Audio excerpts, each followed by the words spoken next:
Info locale, musique, météo et bonne humeur, ce sont les samedis d'Horizon avec Lucille et Ludo.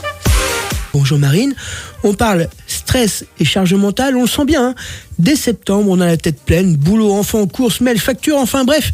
C'est une véritable cocotte minute qui ne demande qu'à exploser. C'est juste une impression ou c'est vraiment un problème de santé, Marine ? Bonjour Ludo, bonjour à toutes et à tous. Alors non, c'est pas qu'une impression. D'ailleurs, selon les études, la charge mentale est la première source de stress pour 6 Français sur 10, c'est beaucoup.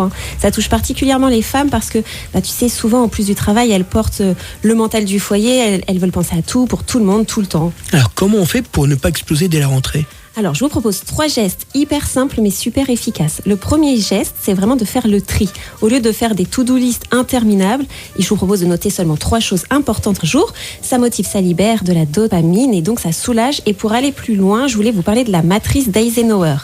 En fait, il s'agit de trier les choses à faire. En numéro 1, important et urgent. On fait tout de suite. Numéro 2, important mais pas urgent. Ça, on planifie. Numéro 3, urgent mais pas important. On va pouvoir déléguer. Et numéro 4, ni urgent ni important, on laisse tomber.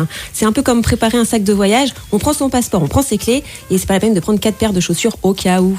Alors pas mal, mais quand doit-on vraiment se concentrer ? Comment éviter de s'épuiser ?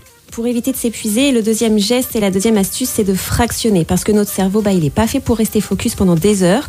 Donc moi, je voulais vous parler de la méthode Pomodoro. C'est vraiment super. Il s'agit de 25 minutes de travail, puis 5 minutes de pause. À répéter sur 4 cycles et ensuite faire une pause plus longue. C'est simple, c'est ludique et ça évite du coup la charge mentale. J'aime beaucoup l'idée. Et pour finir, je suppose qu'il faut lever le pied avec les écrans. Ouais, exactement, c'est le 3e geste, déconnecter. Les notifications, elles s'entretiennent vraiment l'hypervigilance. C'est comme si le cerveau restait branché sur 220 volts. Donc après 20 heures, on coupe, le monde ne va pas s'écrouler et votre sommeil, lui, vous dira merci. Donc en résumé, trier, fractionner, déconnecter. Exactement, t'as tout compris. Et surtout, il faut accepter de ne pas pouvoir tout porter tout seul. Donc demander de l'aide, déléguer, oser en parler et préserver sa charge mentale, c'est vraiment préserver tout son équilibre. Merci Marine pour tous ces conseils très concrets. On va essayer de souffler un peu, même un peu plus pour cette rentrée. Avec plaisir. Souvenez-vous, le stress n'est pas une fatalité, donc mieux vaut prévenir que guérir, et même avec la charge mentale. La radio libre.